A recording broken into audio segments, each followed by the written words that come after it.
Olá, sou Eliane Ronda, trabalho na Floresta Estadual de Assis, que pertence ao Instituto Florestal, da Secretaria de Infraestrutura e Meio Ambiente do Estado de São Paulo. O foco das minhas pesquisas tem sido a relação entre a água e o ambiente. Hoje fui convidada para compartilhar uma parte do que tenho aprendido ao longo dos anos. De início, vamos contextualizar a vegetação original da nossa região dentro do estado de São Paulo. Essa é a reconstituição do que se pensa ter sido a vegetação original. Em verde escuro está a vegetação florestal. No início do século XIX, estima-se que mais de 80% da área do estado era recoberta por floresta. Nos espaços que não eram floresta, grande parte era ocupado pelo cerrado. Assis está nessa região delimitada pelo círculo em vermelho. A sua vegetação original, portanto, não era totalmente florestal, parte era cerrado. Estamos em uma região de contato entre esses dois biomas. Essa é a situação que temos na atualidade. No estado de São Paulo, a vegetação mais densa está concentrada na região do litoral, ao passo que no interior predomina uma coloração mais clara, o que indica agricultura e pecuária. Na região de Assis, tem uma mancha mais escura. Vamos nos aproximar. Ao sul está a área urbana de Assis e, ao norte, uma área de vegetação mais densa. É a maior mancha de vegetação remanescente da região. Estrategicamente situado entre a área urbana e a área com vegetação remanescente, existe um corpo d'água. É a represa de captação hídrica da cidade. A represa de captação é alimentada pelo Rio do Cervo, que corre beirando a área verde. Neste slide, delimitei a área de captação do Cervo. Podemos ver que na metade sul tem ocupação diversa, predominando o uso agrícola e pastoril, e uma parte é densamente urbanizada. Por outro lado, praticamente toda a área norte do manancial hídrico de Assis está recoberta por uma vegetação densa. Parte da área de manancial integra a Estação Ecológica de Assis, que é uma unidade de proteção integral, e parte pertence à Floresta Estadual de Assis, uma unidade de uso sustentável. Vejam que praticamente a metade do manancial de abastecimento de Assis está protegida pelas unidades de conservação. Desta forma, temos três grandes tipos de uso do solo no manancial de abastecimento: o uso florestal, o uso agrícola e o uso urbano. Para estudar a influência que cada tipo de uso do solo exerce sobre a água, usamos o conceito de subbacias hidrográficas. Providencialmente, na bacia hidrográfica do Cervo, temos duas subbacias cujas características são muito semelhantes. Essa é a subbacia do Barro Preto, de uso predominantemente florestal. E esta é a subbacia da Porca, de uso agrícola, pastoril e urbano. Se as características geológicas, topográficas e climáticas das duas subbacias são semelhantes, há grande possibilidade que as diferenças que ocorram na água sejam devidas aos diferentes usos do solo. De fato, é visível a diferença na qualidade da água nessas duas represas. Essas duas fotos foram tiradas um dia após uma sequência de chuvas que totalizaram 80 milímetros. Entre as duas fotos, houve diferença de apenas 2 horas. É claramente visível a diferença de turbidez, que é um parâmetro indicador de presença de sedimentos. A água que flui destes dois rios alimenta a represa de captação para abastecimento hídrico de Assis. Ao mesmo tempo que tirei as fotos, coletei amostras de água de cada uma dessas represas.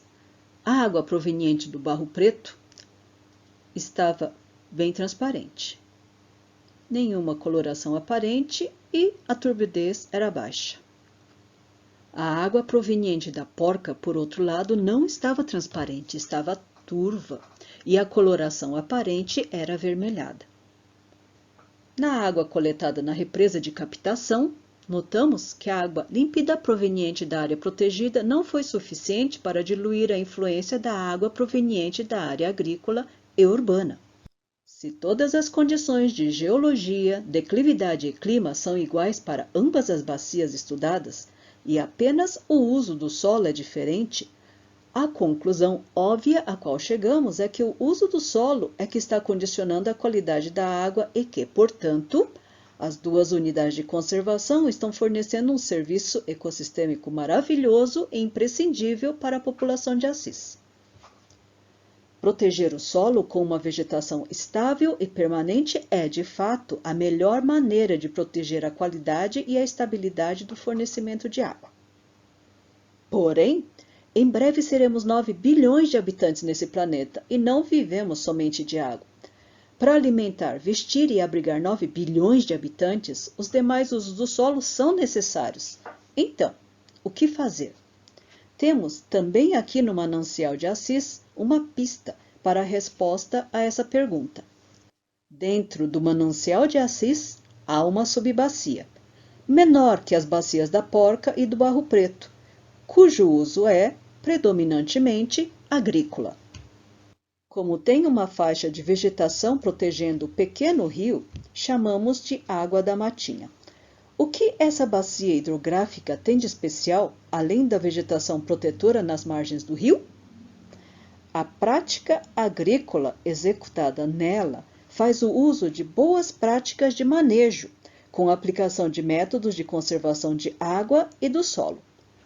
Uma das mais importantes práticas de manejo é a manutenção de uma vegetação protetora em volta do rio, claro, mas isso não é o suficiente para garantir a proteção à água e ao solo.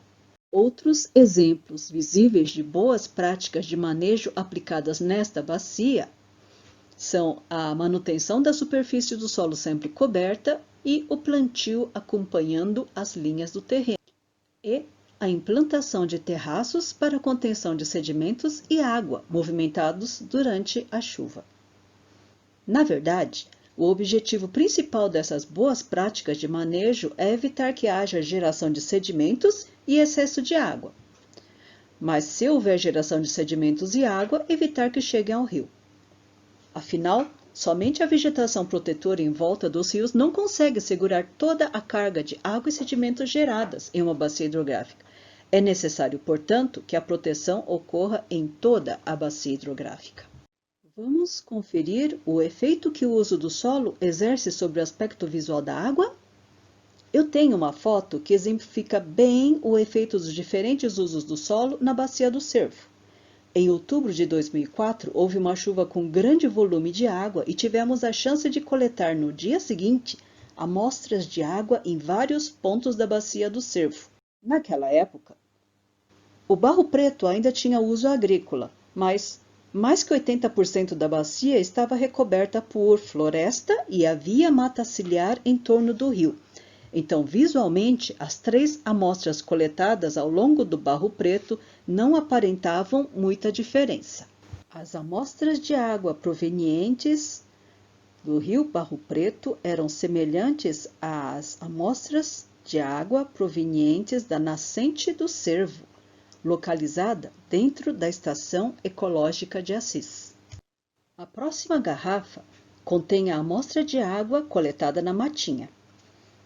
Apesar de ser proveniente de área agrícola, essa água não apresentou coloração aparente nem turbidez. São os efeitos das boas práticas de manejo. A próxima garrafa foi proveniente do Rio do Cervo, antes da sua confluência com o Rio da Porca. Notamos maior turbidez e uma coloração avermelhada em comparação com as garrafas mostradas anteriormente. Vamos nos lembrar que o lado direito do rio está protegido pelas unidades de conservação, porém o lado esquerdo há, além da bacia da Matinha de uso agrícola, várias chácaras e até um bairro com bastante adensamento humano. Nessa garrafa está a água coletada após a confluência do Cervo com o Rio da Porca, mas antes da confluência com o Barro Preto. A água está bem turva, a ponto de ocorrer esse tipo de fenômeno. Essa é a confluência entre o Barro Preto com o Cervo. E, de fato, a água correu separadamente por uns bons metros. Após a confluência do Cervo com o Barro Preto, a água seguiu turva e avermelhada, pois a água com baixa turbidez proveniente de área florestada não foi suficiente para diluir a água carregada de sedimentos, de forma que, ao final, a água coletada na represa de captação apresentou esta aparência. Qual o aprendizado a partir desta série de coletas? A área protegida, sem dúvida, produz água de qualidade, mesmo após um evento de chuva com muito volume. Também aprendemos que, com o uso de técnicas corretas, uma bacia hidrográfica sob uso agrícola também pode produzir água de qualidade.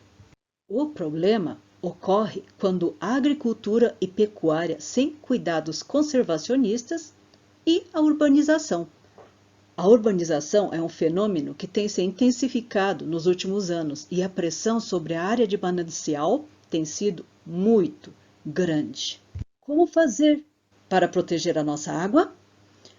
Estamos, neste momento, vivendo uma janela de oportunidade para a população de Assis tentar garantir o seu manancial para esta e futuras gerações.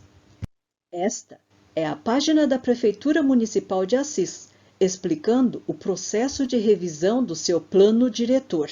O plano diretor é o documento que define o conjunto de ações que devem ser promovidos pelo poder público para que todos os cidadãos tenham acesso à moradia, ao saneamento ambiental, à infraestrutura urbana, ao transporte, aos serviços públicos, ao trabalho e ao lazer. Enfim, é um documento importantíssimo para planejar a cidade que queremos para nós, nossos filhos, netos e demais descendentes. Dentre as etapas do trabalho, há a fase em que entidades, organizações da sociedade civil e cidadãos podem oferecer sugestões e propostas. Estamos exatamente na fase de coleta dessas sugestões e propostas, e é por esse link onde o cidadão pode se manifestar. O Instituto Florestal está fazendo a sua parte, protegendo as 2 unidades de conservação da cidade, mas somente elas não são suficientes. Para garantir a água de boa qualidade, é necessário proteger o manancial como um todo, e esse poder quem tem é o cidadão. Você que está assistindo a esse programa. Com esse recado, finalizo a minha apresentação. Agradeço ao convite da Prefeitura para participar nesse evento. Agradeço a atenção dos senhores participantes.